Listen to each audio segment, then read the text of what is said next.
Assalamualaikum warahmatullahi wabarakatuh. Halo guys, kembali lagi bersama saya Bobby Heren. Kini kita akan kembali komentari video dari Tamparagi yang berjudul Terbongkar Bukti Mualaf Settingan Don Ditan. Kita akan langsung tonton videonya, habis itu akan kita komentari guys. Untuk kesempatan malam hari ini Bang Umar akan memberikan satu konten ya. Kebetulan ya, waktu ada diskusi lintas agama ya, antara praktisi Islam dengan praktisi Kristen, ada seseorang yang ketika usai perdebatan atau selesai pada waktu diskusi antara praktisi Islam dan praktisi Kristen, maka ada salah satu wanita atau ibu ya yang hijrah ke Islam karena melihat bagaimana diskusi antara pihak Kristen dan Islam, dan akhirnya ibu ini tanpa ada paksaan akhirnya hijrah dari iman dia yang lama masuk ke iman yang baru ya. Ibu ini hijrah ya kan, hijrah dari iman dia yang lama ke iman dia yang baru oleh karena melihat sebuah diskusi ya. Kita akan simak video berikut ini. Assalamualaikum warahmatullahi wabarakatuh. Alhamdulillahirrahmanirrahim. Wassalamualaikum warahmatullahi wabarakatuh. Di hadapan saya sekarang ada seorang ibu bernama Ibu siapa tadi? Ibu Lianawati Rusti Dewi Pok ya Bu ya. Pok ini saya ibu berarti ya, marga ibu ya. Oh, kalau ibu ini saya Pok, saya setan Pak. Saya nyetan maksudnya. Ibu sudah pernah mendengarkan dua kalimat syahadat? Sudah paham artinya Bu?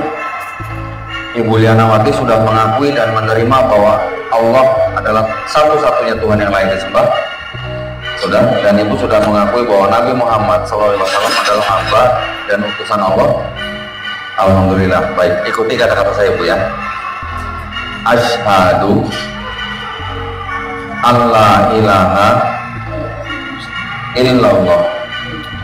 Wah. Saya nggak tahu kenapa musik begini guys ya. Musik itu terkesannya kayak mencekam gitu, menyeramkan ya. Saya nggak tahu tujuan Tamparagi buat masukkan musik ini gitu kan.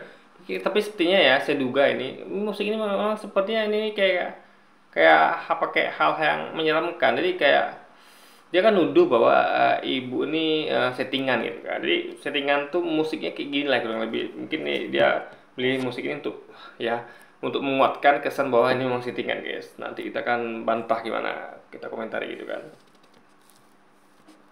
Asyhadu anna Muhammadan Rasulullah. Aku bersaksi tiada Tuhan yang layak disembah selain Allah, dan aku bersaksi Nabi Muhammad adalah utusan Allah. Allahu Akbar, Allahu Akbar, Allahu Akbar. Alhamdulillah, pada malam hari ini Ibu Lianawati sudah sah menjadi seorang muslim ya. Kita baru saja menyaksikan bagaimana prosesi syahadat dari seorang ibu ini ya, seorang wanita yang mulai dari awal, pertengahan sampai pada akhir diskusi.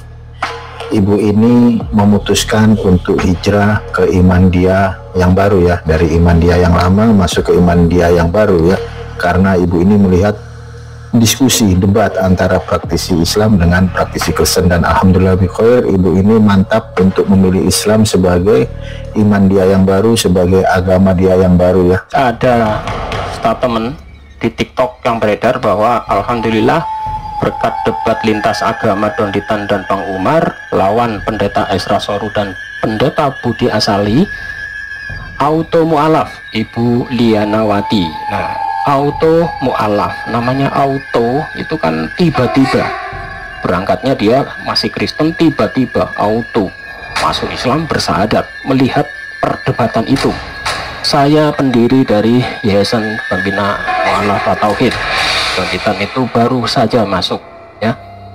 Jadi untuk debat Don Ditan dengan kawan-kawan tim Jakarta dengan Pendeta Esra Soru dan Budi Asali, Di akhir acara diadakan mu'alaf, ada mu'alafan, yaitu Ibu Liana Wati.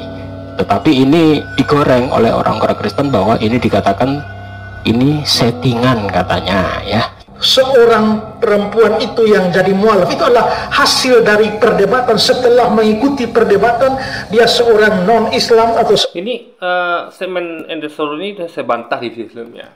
Karena gini ya, mereka ini kenapa mengatakan itu terbukti, padahal ini adalah praduga. Ya, kita harus bisa bedakan mana praduga, mana bukti. Ya, dan saya udah komentari itu. Jadi Esa Soru itu jelas sekali dia menduga-duga. Jadi kalau menduga tidak ada bukti. Ya. Dia tidak kenal sampai wanita itu, dia melihat begini begitu, dia hanya berdasarkan penglihatan. Dan penglihatan itu adalah yang di depan, kulitnya. Dia nggak tahu isinya gitu kan. Jadi kita nggak bisa menilai sesuatu dari kulitnya. Anda menilai Anda membandingkan antara misalnya buah semangka dengan durian misalnya. Atau buah yang menarik itu kayak di luar kulitnya itu menarik itu adalah kayak buah jeruk lah, itu kan kulitnya menarik, dalamnya juga menarik. Nah tapi kalau kayak buah durian kan luarnya nggak menarik guys, jadi dalamnya menarik gitu kan. Jadi jangan melihat sesuatu dari kulitnya. Dan sesuatu itu menduga-duga, dia tidak bisa menyampaikan, dia tidak melakukan proses investigasi guys ya. Jadi sama kan ada seorang polisi ya, atau ya polisi itu tanpa nggak pakai intel. Jadi dia tuh tidak intel, kita aja tahu polisi itu butuh intel untuk melakukan investigasi. Jadi itu nggak sembarangan menuduh orang gitu kan. Jadi sebelum melakukan tuduhan tuh dia harus mencari fakta dulu, dan itu dilakukan dengan namanya proses investigasi.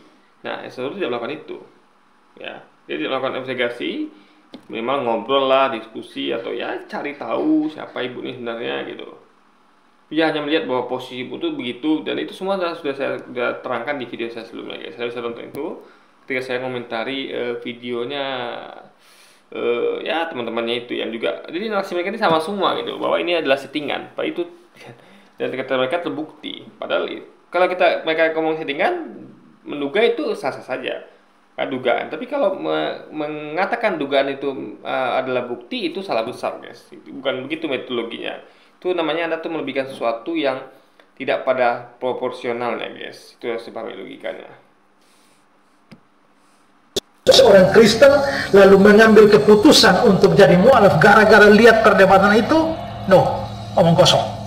Yang semua yang Kristen di situ datang dan bertemu dengan saya dan Pak Budi Asali, dan yang hadir di dalam ruangan itu kira-kira Kristen itu sekitar 10 orang saja, dan mayoritas saya kenal.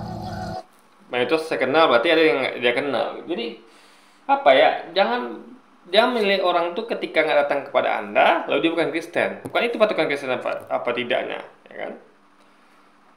Dan saya sudah terangkan sebelumnya ya, orang itu biasanya guys ya, mualaf ini ingat, mualaf ini adalah orang yang berpikir kebanyakan. Saya lihat banyak komentari para mualaf dan para murtadin. Saya melihat mualaf ini bukan orang yang ujuk-ujuk. Mereka ini sudah ada proses sebelumnya. Mereka itu sudah minimal tidak yakin dengan agama sebelumnya, lalu mereka tuh udah belajar agama barunya, walaupun sedikit, dan mereka butuh pemicu. Mereka hanya butuh pemicu untuk pindah gitu. Nah, itu mereka dapatkan di momen tertentu setelah debat ini misalnya gitu kan. Jadi mereka tuh mereka sudah yakin dan tinggal butuh pemicu gitu. Jadi jangan tuduh, katakan semuanya instan, nggak gitu. Nggak ada itu auto mualaf tuh saya melihat kasus itu hampir jarang,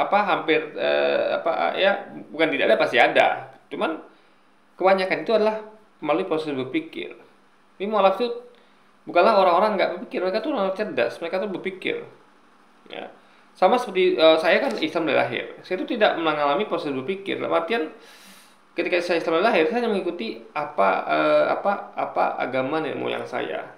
Jadi waktu itu saya sempat terpikirkan waktu ketika ada tetangga saya.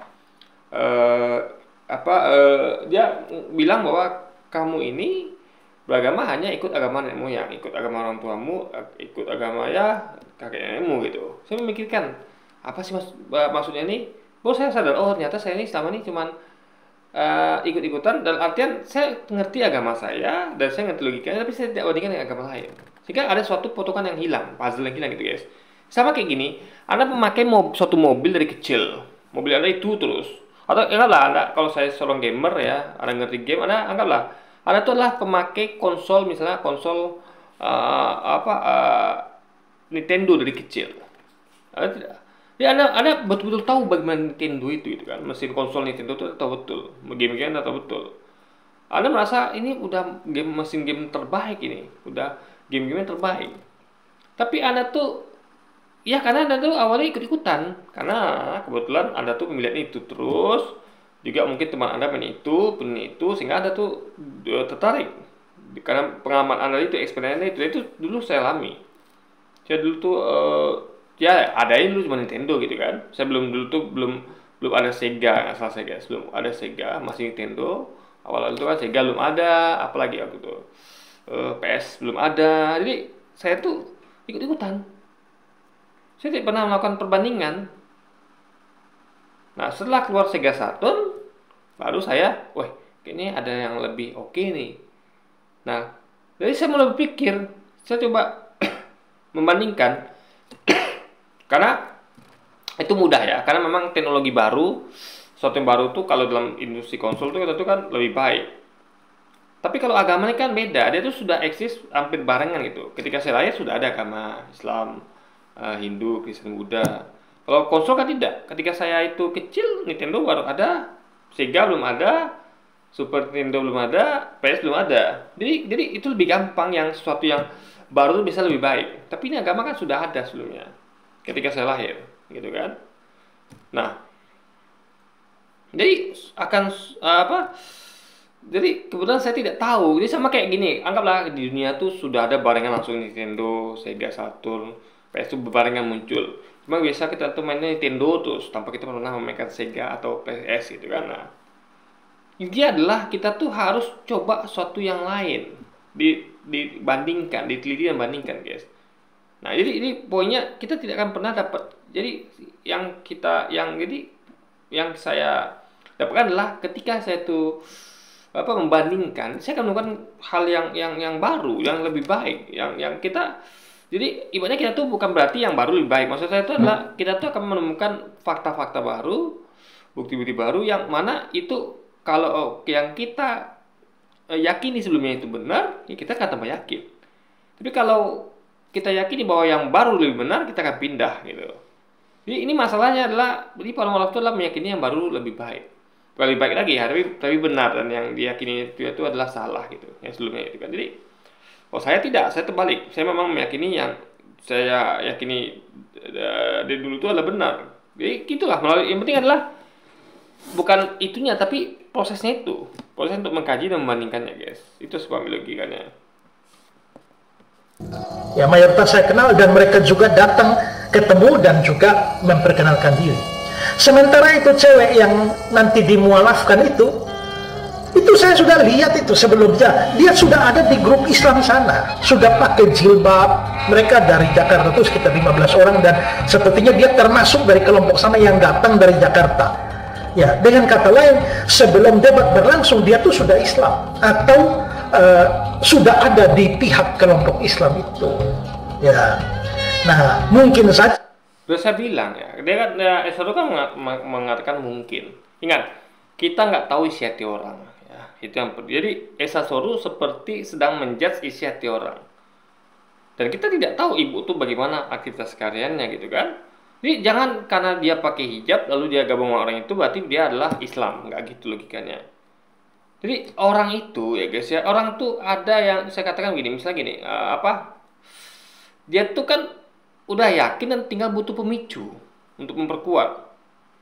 Nah, ketika contoh gini misalnya gini ya, misalnya saya punya uang misalnya uang saya 10.000. Nah, dengan uang itu saya bisa beli apa?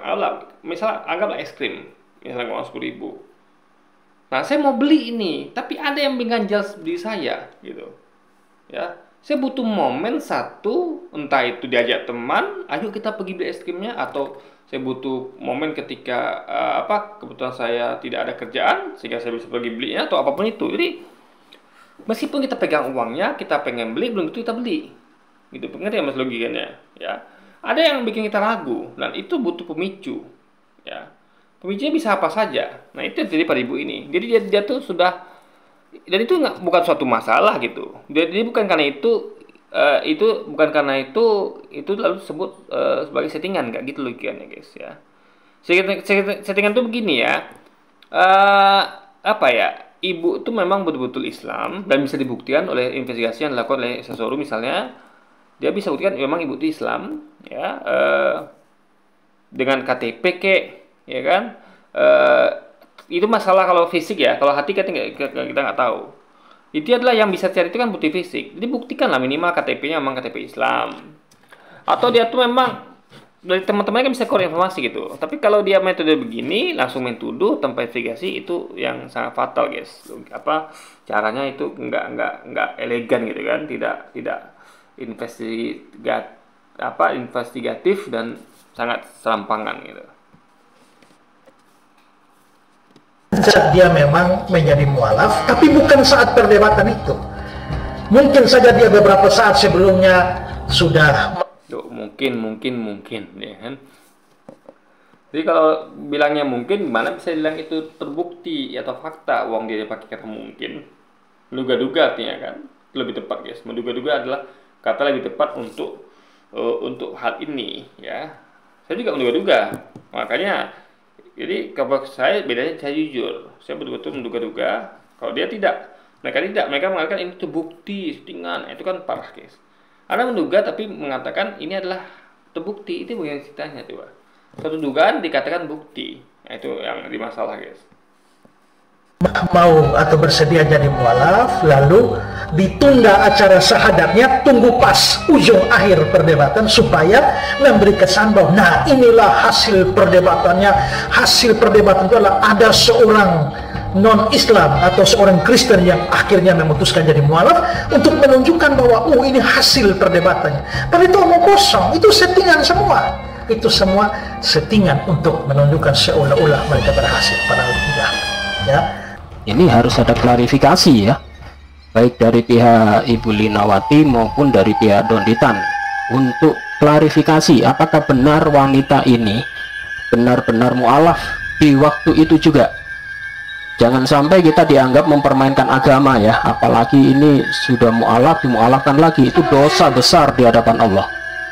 Kalau hanya dia ternyata sudah mualaf dimualafkan lagi karena tidak pernah sholat, katakan ini contoh ya, itu kan urusan dia sudah bersumpah masuk Islam, harusnya dia menjalankan syariat. Tidak boleh disyahadatkan ulang, itu tidak boleh. Itu sama saja mempermainkan agama. Kecuali dia murtad ya, murtad masuk gereja dimualafkan bersyahadat lagi. Kalau sudah bersyahadat tidak boleh bersyahadat lagi. Tetapi ini tuduhan dari orang-orang Kristen, ini settingan. Nah ini yang perlu dijawab. Gini, apakah benar ini settingan? Gini guys ya, saya kurang sepakat dengan Bapak ini dalam hal gini. Masalah syahadat itu adalah hal biasa dalam Islam. Yang penting itu tergantung niat. Misalnya saya gini, kita kan masalah kepercayaan. Jadi masalah syahadat ini adalah percaya kepada Tuhan itu Allah dan Nabi itu Muhammad dan juga syariatnya. Dia harus percaya, kita tuh betul-betul percaya bahwa misalnya makan babi itu haram. Yang penting percaya dulu. Perkara Anda tidak melakukannya itu tidak membatalkan syahadat. Misalnya Anda belum sholat karena bukan tidak percaya tapi karena malas, itu tidak membatalkan keislaman Anda. Atau ya ini Anda belum menjaga syariat lah, Anda masih makan babi, tapi asal Anda tidak percaya bahwa babi itu memang babi itu halal lah itu. Tapi kalau Anda percaya babi itu halal, itu masalah. Intinya adalah semua niat Anda tuh masih terjaga, Anda masih Islam. Itu sih paham logika begini. Nah, jadi kalau Anda masih malas sholat, masih malas puasa, itu masih Islam guys. Nah, yang kita tidak tahu adalah ibu ini niatnya apa gitu. Jangan-jangan dia ketika dia masih, jadi gini loh, kan diceritakan ibu ini kan masih makan babi gitu kan. Anggaplah mualafnya tahun lalu. Kalau ada, saya pernah dengar statement itu dari siapa di video ini juga mungkin kan, yang saya tonton tadi, saya tahun lalu misalnya. Tapi dia masih makan babi. Nah, bagi saya agak mustahil seorang yang meyakini bahwa babi itu haram dengan gampangnya makan babi, apalagi berulang-ulang, ya. Jadi apa dia tahu itu haram gitu. Nah, artinya ibu ini sepertinya, ya saya juga duga ya, tapi itu adalah penting jujur kita. Kita nggak boleh memastikan. Kalau Quran ini kan mainnya biasanya memastikan. Saya tidak, saya jujur, saya menduga-duga juga. Tapi saya jujur dengan menduga-duga, ya katakan duga-duga, jangan bilang bukti. Jadi logikanya gini guys ya, kalau dia entengnya makan babi, jangan-jangan ya ibu ini memang sudah belum percaya sepenuhnya dengan Islam gitu. Dia masih menganggap babi itu halal gitu ya, karena ada selain ada penyesatan dari umat sebelah ya, mengatakan bahwa lihat itu Islam, kok perjanjian lama itu mengharamkan bukan hanya babi, tapi kok mereka makan juga kayak unta dan segala macam. Itu kan bentuk penyesatan yang dilakukan oleh orang-orang apologet ini. Nah, mungkin karena itu dia berpikir bahwa apa iya, akhirnya dia menghalalkan babi gitu, bisa jadi. Itu istilah kita tahu. Jadi ketika terjadi batal Islamnya, sehingga dia harus ulang itu. Jadi harus dimengerti guys, bukan jadi yang tahu itu kan ibu ini. Jadi baik ketika dia niatnya misalnya dia tuh sebenarnya sudah yakin dan dia pernah syahadat lalu dia ulang lagi, itu bukan salah doditan sekali lagi. Ya, kalau teman terjadi itu salah ibu itu. Kalau doditan tahu ibu tuh isi hati itu, jadi saya yakin doditan pasti tidak tahu isi hati ibu ini. Ya, yang penting kan dia makanya tidak ada pemaksaan. Kalau ibu ini melakukan itu ya silakan. Nah, mungkin doditan mengorek-orek kan bahwa ibu benar nggak niat gitu segala macam. Itu kan urusan ibu nih. Yang penting adalah kita tidak bisa menilai isi hati orang gitu. Kalau saya berusaha menduga nilai ya, saya tidak memastikan karena saya takut salah guys, karena bahaya. Ini dugaan ya, bisa benar bisa salah. Jadi sekali lagi ini sebenarnya adalah hanya Allah yang tahu. Jadi walau alam gitu. Itu tadi. Jadi ibu ini bisa jadi karena begitu gampangnya dia makan babi, bisa jadi dia tuh ya itu tadi dia masih meyakini bahwa babi itu halal gitu. Berarti kan imannya kembali lagi kepada agama sebelumnya gitu. Karena akan sangat susah bagi kita ini yang sudah meyakini Islam itu tuh makan babi. Susah sekali guys. Gitu kan logika pikirnya. Karena gini, kita bandingkan dengan narkoba atau minuman keras. Jadi orang mungkin bilang gini, oh kalau gitu apa bedanya dengan orang narkoba minuman keras? Beda. Orang narkoba minuman keras itu adalah hal yang susah digantikan. Coba namanya kan. Apa sih ganti narkoba? Nggak ada. Minuman keras apa sih gantinya? Nggak ada. Tapi kalau babi ada gantinya. Yang enak kayak daging babi itu apa? Kata orang enak ya, saya nggak tahu orang rasakan. Nah, banyak enak-enak lain, ayam, sapi, kambing gitu. Jadi ada substitusinya. Tapi kalau narkoba sama minuman keras tuh agak susah nyari substitusinya, kayaknya nggak ada deh. Makanya nggak bisa dibawa ke arah misalnya, oh sama aja dong. Kenapa dia gampang makan babi? Ya sama kayak dia gampang minum keras sama narkoba, beda guys, beda kasus itu.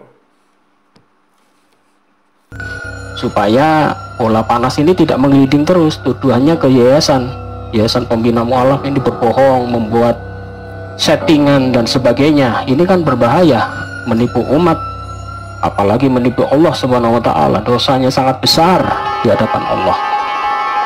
Ya. Kak Liana Rusdi itu teman saya.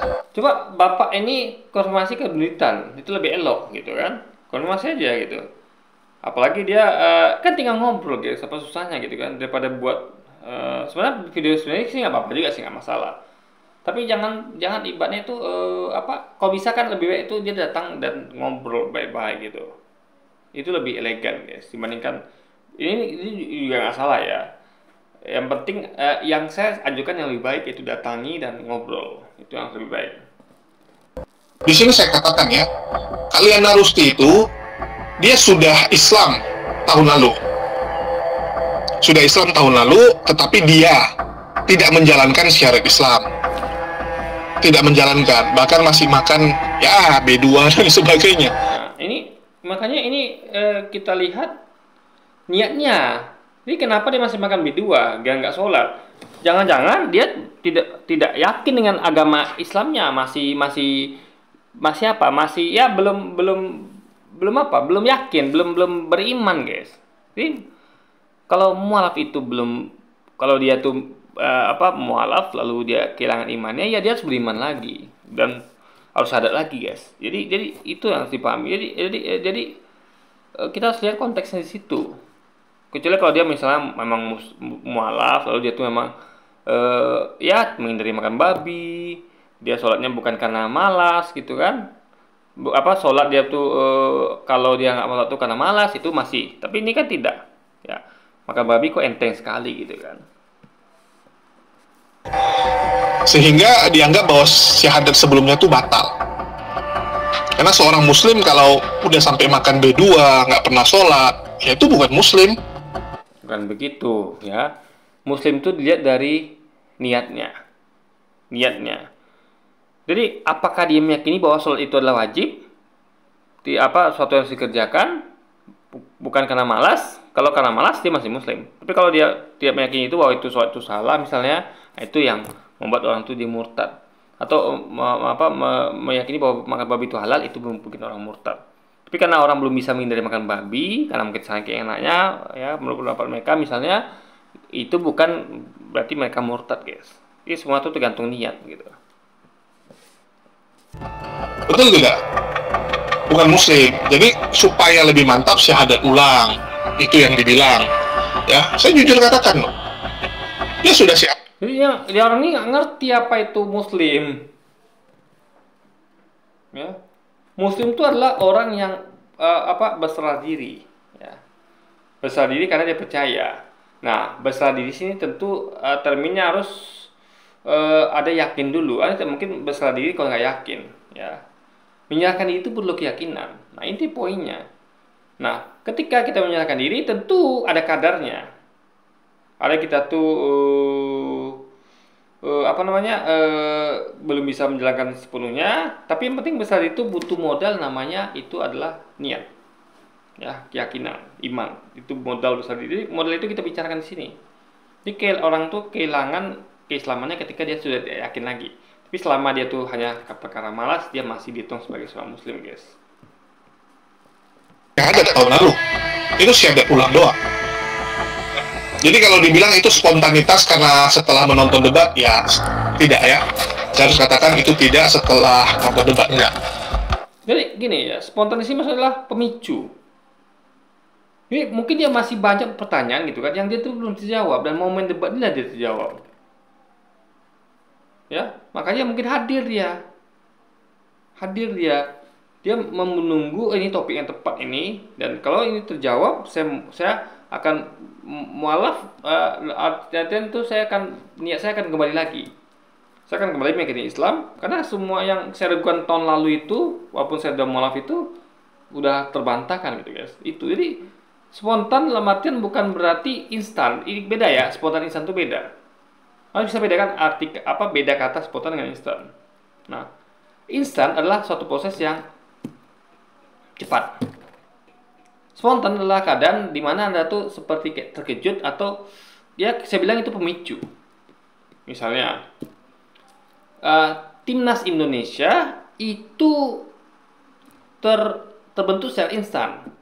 Artinya timnas itu mungkin ya instan itu maksud dalam artian dia tuh dalam beberapa hari itu langsung terbentuk tanpa adanya persiapan matang atau tanpa ada pertandingan yang bagus gitu kan. Jadi kita membentuk tim nasional kita secara instan gitu, tanpa adanya pembinaan yang di usia dini yang berjenjang dan rapi. Nah, kalau spontan beda lagi. Spontan adalah keadaan di mana ya tiba-tiba. Itulah saya sebut pemicu. Misalnya kayak Indonesia ini udah latihan udah lama, tim Indonesia sudah melalui pendidikan pelatihan berjenjang udah dari usia dini. Nah, mereka tuh yang sebelumnya nggak pernah juara, mereka spontan jadi juara. Berarti artinya kan spontan itu tidak ada hubungan dengan apakah ini tim dibentuk secara instan apa tidak gitu. Jadi tim yang dibentuk secara instan maupun tim yang sudah dibangun lama itu bisa spontan memenangi pertandingan dalam artian karena mereka tuh tidak pernah memenangkan pertandingan sebelumnya gitu. Ini spontan ini berbeda levelnya dengan instan, beda guys. Jadi mereka harus belajar membedakan antara spontanitas dengan instan, itu beda sekali.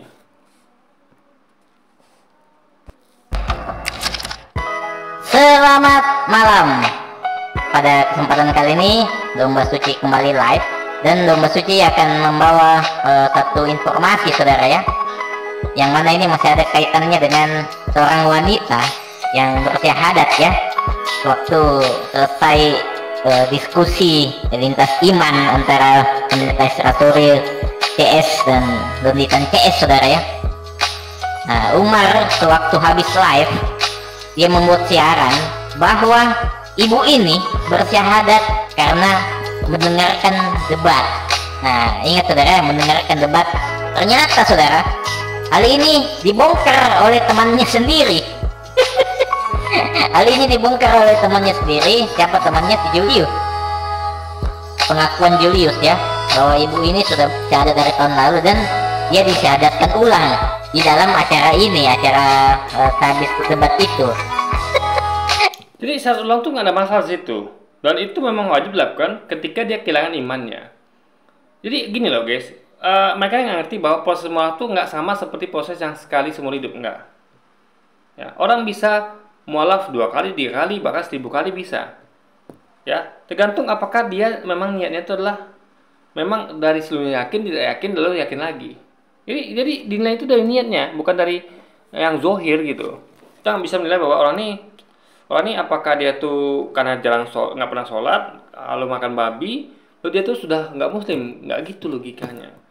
Itu semuanya dinilai dari hati, dan hati orang nggak ada yang tahu.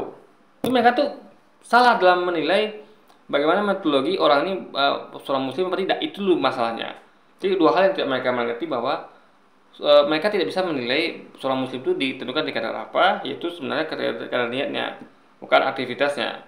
Kedua, mereka tidak paham bahwa Islam itu tidak masalah Anda tuh mualaf beberapa kali. Yang penting mualaf Anda itu adalah bukan main-main. Ibarat tuh Anda tuh bukan pura-pura beriman. Anda betul-betul beriman setelah sebelumnya tidak beriman. Jadi mau Anda ada dari nggak beriman, lalu nggak beriman lagi, lalu nggak beriman lagi, itu nggak masalah. Karena iman itu memang bisa goyang guys. Sekali iman tuh kayak pendulum, naik turun. Yang nggak boleh adalah Anda pura-pura beriman, itu nggak boleh. Jadi kalau ibu ini pura-pura beriman, itu baru nggak boleh, settingan ya. Dalam artian dia tuh sebenarnya pura-pura Islam, itu nggak boleh. Tapi kalau dia memang betul-betul mualaf, dia sebelumnya itu murtad ya, karena kita nggak tahu murtad tuh yang tahu isi hati orang itu. Karena yang tadi dia masih makan babi, dia nggak pernah sholat, artinya ada yang janggal di sini ya. Dan kita bisa hubungkan dengan isi hatinya. Mungkin ya ibu ini memang sudah murtad lagi, dia karena konteksnya kan murtad itu adalah tidak percaya. Ini mereka menutupi diri dari kebenaran, jadi tidak ada hubungan dengan aktivitas. Ya.